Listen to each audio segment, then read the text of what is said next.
നിങ്ങളുടെ കണ്ണുനീരിന്റെ വില അറിയാത്തവർക്ക് വേണ്ടി ഒരിക്കൽ പോലും നിങ്ങൾ കരഞ്ഞു പോകരുത്. നമ്മുടെ സ്വപ്നങ്ങളെ പിന്തുടരാനുള്ള ധൈര്യം ഉണ്ടെങ്കിൽ നമുക്ക് അത് തീർച്ചയായും സാക്ഷാത്കരിക്കാൻ സാധിക്കും. നിങ്ങളെ ബഹുമാനിക്കുകയും അഭിനന്ദിക്കുകയും വിലമതിക്കുകയും ചെയ്യാത്ത ആളുകൾക്കായി നിങ്ങളുടെ സമയം പാഴാക്കരുത്. ജീവിതം വളരെ ചെറുതാണ്. അസാധാരണമായ ഒരു സാഹചര്യത്തോടുള്ള അസാധാരണമായ പ്രതികരണം ഒരു സാധാരണ സ്വഭാവം ആണ്. സമയം കൃത്യമായി ഉപയോഗിച്ചിരിക്കുന്ന എല്ലാവർക്കും സമയം ആവശ്യം പോലെ ഉണ്ടാകും. ഒരു വിദ്യാർത്ഥി എന്നാൽ നിങ്ങൾ നിറയ്ക്കാൻ വെച്ചിരിക്കുന്ന ഒരു പാത്രമല്ല, മറിച്ച് നിങ്ങൾ തെളിയിക്കേണ്ട ഒരു വിളക്കാണ്. ഇത്ര ചെറുതായി ചിന്തിക്കുന്നത് നമ്മൾ നിർത്തേണ്ടിയിരിക്കുന്നു. നമ്മൾ ഓരോരുത്തരും ഉന്മേഷഭരിതമായ ചലനത്തിനുള്ള പ്രപഞ്ചത്തിന്റെ അതിപ്രധാന ഭാഗമാണ്. ഒരു വ്യക്തിയോട് നിങ്ങൾ കയർത്തു സംസാരിച്ചാൽ എന്തിന്റെ പേരിലായാലും അത് നിങ്ങളെത്തന്നെ അസ്വസ്ഥനാക്കും. അതുകൊണ്ട് അത്തരം സാഹചര്യങ്ങൾ ഒഴിവാക്കുക. ഒരാളിലേക്കുള്ള വഴി ഭൂമിയിൽ അല്ല, വഴി ഹൃദയത്തിലാണ്. ഉറച്ച പാറ കൊടുങ്കാറ്റിൽ കുലുങ്ങാത്തതുപോലെ ജ്ഞാനികളെ പ്രശംസയോ കുറ്റപ്പെടുത്തലോ ബാധിക്കില്ല. എല്ലാ മതങ്ങളും ഒരു തരത്തിൽ അല്ലെങ്കിൽ മറ്റൊരു തരത്തിൽ സത്യമാണ്. ആലങ്കാരികമായി മനസ്സിലാക്കിയാൽ എല്ലാം ഒന്നുതന്നെയാണ്. എന്നാൽ അത് വ്യക്തികളുടെ ഭാവനയിൽ കുടുങ്ങി അവയെ വസ്തുതകളായി വ്യാഖ്യാനിക്കുമ്പോൾ പ്രശ്നങ്ങൾ ഉണ്ടാകാൻ തുടങ്ങുന്നു. ആത്മാർത്ഥമായി സ്നേഹിക്കുന്നവർ തമ്മിൽ ദീർഘകാലം പിണങ്ങിയിരിക്കുക എന്നത് അസാധ്യമാണ്. 3 ദിവസത്തിൽ കൂടുതൽ നീണ്ടുനിൽക്കുന്ന പിണക്കമാണെങ്കിൽ അതിന്റെ അർത്ഥം അവിടെ ആത്മാർത്ഥമായ സ്നേഹം നിലനിൽക്കുന്നില്ല എന്നാണ്. ഒന്നിലധികം തവണ വായിക്കുന്നതിന് പകരം നിങ്ങൾ ഒരു കാര്യത്തെ ഉറച്ചത്തിൽ പറയുകയാണെങ്കിൽ നിങ്ങൾ അത് ഓർത്തിരിക്കാനുള്ള സാധ്യത 50% കൂടുതലാണ്. ചെറിയ അവസരങ്ങൾ പലപ്പോഴും വലിയ സംരംഭങ്ങളുടെ തുടക്കമാണ്. നാമെല്ലാവരും മറ്റുള്ളവരെക്കാൾ നമ്മെത്തന്നെ സ്നേഹിക്കുന്നു. എന്നാൽ നമ്മുടെ അഭിപ്രായത്തേക്കാൾ അവരുടെ അഭിപ്രായത്തിന് കൂടുതൽ പ്രാധാന്യം കൊടുക്കുന്നു. സ്നേഹിക്കുന്നവർ ഒടുവിൽ എവിടെയെങ്കിലും കണ്ടുമുട്ടുന്നില്ല. അവർ എല്ലാവരും പരസ്പരം ഉണ്ട്. ഒരാളുമായുള്ള ബന്ധത്തിൽ തർക്കങ്ങളും അഭിപ്രായവ്യത്യാസങ്ങളും സ്വാഭാവികമാണ്. എന്നാൽ മഹനീയമായ ബന്ധം എന്തെന്നാൽ ഇന്നലത്തെ കലഹങ്ങൾ ഇന്നത്തെ സല്ലാപങ്ങളെ ബാധിക്കാത്തതാണ്. നിങ്ങൾക്കുണ്ടായ ഒരു ദുഃഖത്തിൽ തന്നെ എപ്പോഴും ശ്രദ്ധ കേന്ദ്രീകരിക്കുകയാണെങ്കിൽ നിങ്ങൾ കഷ്ടപ്പെടുന്നത് തുടരും. അതിൽ നിന്ന് പാഠം ഉൾക്കൊള്ളുകയാണെങ്കിൽ, ശ്രദ്ധ കേന്ദ്രീകരിക്കുകയാണെങ്കിൽ നിങ്ങൾ വളർന്നുകൊണ്ടേയിരിക്കും. ഒരു സ്ത്രീ നിങ്ങളുമായുള്ള ബന്ധം അവസാനിപ്പിക്കാനും നിങ്ങളെ വിട്ടുപോകുവാനും തീരുമാനിച്ചാൽ അവർ ആദ്യം തന്നെ 2 കാര്യങ്ങൾ ചെയ്യും. ആദ്യം അവരുടെ സംസാരത്തിന്റെ ശൈലി മാറ്റും. പിന്നെ നിങ്ങളെ കേൾക്കാനുള്ള ക്ഷമ കാണിക്കാതിരിക്കും. നല്ലത് ചിന്തിക്കുക, നല്ല കാര്യങ്ങൾ പറയുക, മറ്റുള്ളവർക്ക് നല്ലത് ചെയ്യുക. എങ്കിൽ ഇതെല്ലാം നിങ്ങൾക്ക് തിരികെ ലഭിക്കും. ആരോടും ഒന്നും പറയാതിരിക്കാൻ പഠിക്കുക. എങ്കിൽ മാത്രമേ നിങ്ങളുടെ ജീവിതം മെച്ചപ്പെടുത്താൻ കഴിയുള്ളൂ. നിങ്ങളുടെ തെറ്റുകൾ ചൂണ്ടിക്കാണിക്കാൻ ബുദ്ധിമാനായ ഒരു വിമർശകനെ നിങ്ങൾ കണ്ടെത്തുകയാണെങ്കിൽ മറഞ്ഞിരിക്കുന്ന നിധിയിലേക്കുള്ള വഴികാട്ടിയെപ്പോലെ അവനെ പിന്തുടരുക. സ്നേഹിക്കാൻ നല്ലത് മിണ്ടാപ്രാണികളാണ്. ദേഹം മുറിവേൽപ്പിച്ചാലും വാക്കുകൊണ്ടോ പ്രവൃത്തി കൊണ്ടോ ഹൃദയം മുറിവേൽപ്പിക്കില്ല. കാര്യങ്ങൾ എളുപ്പമാകുമ്പോൾ നാം വളരുന്നില്ല, വെല്ലുവിളികൾ നേരിടുമ്പോഴാണ് നാം വളരുന്നത്. നമുക്ക് ഒരേ സമയം 2 പേരെ സ്നേഹിക്കാം, എന്നാൽ ഒരിക്കലും ഒരേ തീവ്രതയിൽ സ്നേഹിക്കാൻ കഴിയില്ല. മറ്റൊരു ലക്ഷ്യം സജ്ജീകരിക്കാനോ ഒരു പുതിയ സ്വപ്നം കാണാനോ നിങ്ങൾക്ക് ഒരിക്കലും പ്രായമില്ല. സ്വന്തം ഹൃദയം എറിഞ്ഞുടക്കാനുള്ള കല്ല് പലപ്പോഴും നമ്മൾ തന്നെ മറ്റുള്ളവരുടെ കയ്യിൽ കൊണ്ടു കൊടുക്കാറുണ്ടെന്നതാണ് സത്യം.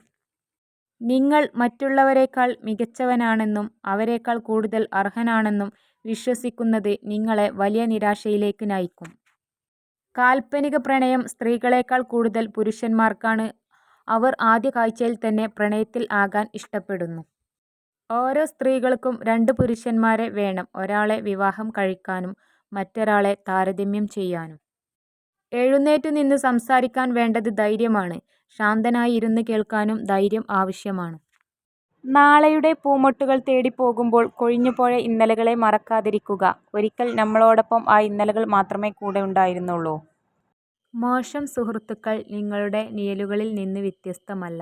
നിങ്ങളുടെ ഏറ്റവും തിളക്കമുള്ള സമയങ്ങളിൽ അവർ നിങ്ങൾക്ക് ചുറ്റും ചുറ്റിത്തിരിയുന്നു. എന്നാൽ നിങ്ങളുടെ ഇരുണ്ട സമയങ്ങളിൽ അപ്രത്യക്ഷമാവുകയും ചെയ്യും. ജീവിതത്തിൽ ചെയ്ത നല്ലതൊന്നും വ്യർത്ഥമായി പോകുന്നില്ല. അത് തീർച്ചയായും ഒരു രൂപത്തിലല്ലെങ്കിൽ മറ്റൊന്നിൽ തിരികെ വരും. ആരും നമുക്ക് സ്വന്തമല്ല. മറ്റൊരാൾ വന്നാൽ മാറിക്കൊടുക്കേണ്ട ബന്ധമേയുള്ളൂ പലരുടെയും ജീവിതത്തിൽ നമുക്ക്. ചിലരെ നാം അന്ധമായി വിശ്വസിക്കുന്നത് മൂലം രണ്ട് കാര്യങ്ങളിൽ ഒന്ന് സംഭവിക്കും. ഒന്നുകിൽ ആത്മാർത്ഥതയുള്ള ഒരു സുഹൃത്ത്, അല്ലെങ്കിൽ ഒരിക്കലും മറക്കാൻ പറ്റാത്ത ഒരു പാഠം. ചിരിയുടെ പിന്നിലെ ദുഃഖവും മിഴിയുടെ പിന്നിലെ കണ്ണുനീരും ദേഷ്യത്തിന് പിന്നിലെ സ്നേഹവും അറിയുന്നതാണ് യഥാർത്ഥ ഫ്രണ്ട്ഷിപ്പ്. സ്വന്തം ഹൃദയം എറിഞ്ഞുടക്കാനുള്ള കല്ല് പലപ്പോഴും നമ്മൾ തന്നെ മറ്റുള്ളവരുടെ കയ്യിൽ കൊണ്ടു കൊടുക്കാറുണ്ടെന്നതാണ് സത്യം. ചിലരുണ്ട് കർമ്മം കൊണ്ട് കൂടപ്പിറപ്പായവർ, നന്മ കൊണ്ട് നെഞ്ചിൽ കയറിക്കൂടിയവർ. ആത്മവിശ്വാസം ആണ് ജീവിതത്തിലെ ഏറ്റവും വലിയ ശക്തി. നിങ്ങൾ നിങ്ങളിൽ വിശ്വാസം അർപ്പിക്കാൻ തുടങ്ങുമ്പോൾ അത്ഭുതങ്ങൾ ജീവിതത്തിൽ സംഭവിച്ചു തുടങ്ങുന്നു. എല്ലാത്തിലും പരാതി പറഞ്ഞു നടക്കുന്നവർ വിജയം അർഹിക്കുന്നില്ല. വിജയവും പരാജയവും ജീവിതത്തിലെ രണ്ട് സ്ഥിരമല്ലാത്ത അവസ്ഥകൾ മാത്രമാണ്. വിജയത്തിൽ അമിതമായി സന്തോഷിക്കുകയോ പരാജയത്തിൽ അഗാധമായി ദുഃഖിക്കുകയോ ചെയ്യരുത്. ദൈവം നമുക്ക് മാറ്റാൻ പറ്റാത്ത കാര്യങ്ങളെ അംഗീകരിക്കാനും മാറ്റാൻ പറ്റുന്ന കാര്യങ്ങളെ ധൈര്യമായി മാറ്റുവാനും അതുപോലെ തന്നെ ഇത് തമ്മിലുള്ള വ്യത്യാസം മനസ്സിലാക്കുവാനും ഉള്ള ബുദ്ധി തന്നിട്ടുണ്ട്. അത് ശരിയായി ഉപയോഗിക്കാനുമുള്ള വിവേകം നമ്മൾ കാണിച്ചാൽ മതി. ഒരിക്കൽ പ്രണയിതാക്കൾ ആയി പിരിഞ്ഞവർ പിന്നീട് നല്ല സുഹൃത്തുക്കൾ ആകാനുള്ള സാധ്യത വളരെ കുറവാണ്.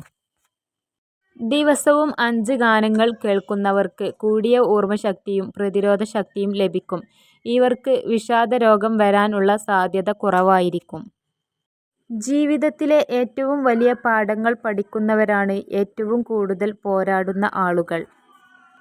ഉറങ്ങുന്നതിന് മുമ്പ് നിങ്ങളുടെ മനസ്സിലേക്ക് വരുന്ന അവസാനത്തെ വ്യക്തിയാണ് ഒന്നുകിൽ നിങ്ങളുടെ സന്തോഷത്തിന് അല്ലെങ്കിൽ നിങ്ങളുടെ ദുഃഖത്തിന് കാരണം. മറ്റുള്ളവരെ പ്രീതിപ്പെടുത്താൻ ശ്രമിച്ച എനിക്ക് എന്നെത്തന്നെ നഷ്ടപ്പെട്ടു. ഇപ്പോൾ ഞാൻ എന്നെ കണ്ടെത്താൻ ശ്രമിക്കുമ്പോൾ എല്ലാവരെയും നഷ്ടപ്പെടുകയും ചെയ്യുന്നു. തങ്ങൾക്ക് അറിയാത്ത കാര്യങ്ങൾ രഹസ്യമായി സൂക്ഷിക്കുന്നതിൽ ആളുകൾ വളരെ കഴിവുള്ളവരാണ്. തെറ്റുകൾ ക്ഷമിക്കാൻ എളുപ്പമാണ്, എന്നാൽ തകർന്ന വിശ്വാസം പുനഃസ്ഥാപിക്കുക എന്നത് പ്രയാസകരമാണ്.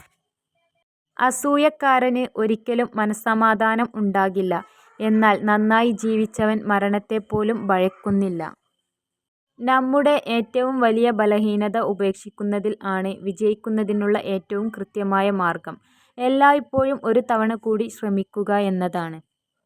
സ്ത്രീകൾക്ക് ഒരു ആണിനെ മാനസികമായി കീഴ്പ്പെടുത്താൻ 2 കാര്യങ്ങൾ മതി. 1. സൗന്ദര്യവർദ്ധക വസ്തുക്കൾ. 2. അനുയോജ്യമായ സമയങ്ങളിൽ കൃത്യമായി ഉൽപ്പാദിപ്പിക്കുന്ന കണ്ണുനീർ. ആരുടെയെങ്കിലും അടുക്കൽ എന്ത് നല്ലത് കണ്ടാലും അവരോട് അത് പറയുക. നിങ്ങൾ പറയുന്ന കാര്യം അവർ ജീവിതകാലം മുഴുവൻ ഓർമ്മിക്കും. നമ്മുടെ കൂടെ ജോലി ചെയ്യുന്ന ഓരോ വ്യക്തിക്കും നമ്മളെക്കാൾ നന്നായി പലതും അറിയാം. അത് കണ്ടെത്താനും ഉപയോഗിക്കാനും വേണ്ടത്ര സമയം കണ്ടെത്തുക എന്നുള്ളതാണ് നമ്മുടെ ജോലി. വാക്കുകൾ നിങ്ങൾക്ക് ചിന്തകളുടെ ചിന്ത നൽകുന്നു. സംഗീതം നിങ്ങൾക്ക് അനുഭൂതികളുടെ അനുഭൂതി നൽകുന്നു. ഒരു ഗാനം നിങ്ങൾക്ക് ചിന്തകളുടെ അനുഭൂതിയെ കാട്ടിത്തരുന്നു. നിങ്ങളുടെ ജീവിതം നിങ്ങൾ തെരഞ്ഞെടുക്കുക. നിങ്ങളുടെ തിരക്കഥ എഴുതാൻ മറ്റുള്ളവരെ അനുവദിക്കരുത്. ദാരിദ്ര്യം ധീരത കൊണ്ടും പഴയ വസ്ത്രം വൃത്തി കൊണ്ടും രുചി കുറഞ്ഞ ആഹാരം ചൂടുകൊണ്ടും സൗന്ദര്യമില്ലായ്മ സ്വഭാവഗുണം കൊണ്ടും പരിഹരിക്കപ്പെടുന്നു. നിങ്ങളിൽ മാറ്റം ആഗ്രഹിക്കുന്നുവെങ്കിൽ പിന്നെ മറ്റൊന്നും ഒരു തടസ്സമല്ല. ഇരുട്ടിലും വെളിച്ചത്തിലും ഒരാളാകാൻ കഴിയുന്നവരാണ് കെടാവിളക്കാവുക. അല്ലാത്തവർ വിളക്കാകും, പക്ഷേ വെളിച്ചമുണ്ടാകില്ല. ജീവിതം ഒരിക്കലും നീതിയുക്തമല്ല. ഒരുപക്ഷേ നമ്മിൽ മിക്കവർക്കും അത് അങ്ങനെയല്ല എന്നത് ഒരു നല്ല കാര്യമാണ്. നിങ്ങളിൽ ആളുകൾ ആദ്യം ശ്രദ്ധിക്കുന്നത് നിങ്ങളുടെ പുഞ്ചിരിയും പിന്നെ നിങ്ങളുടെ കണ്ണുകളുമാണ്.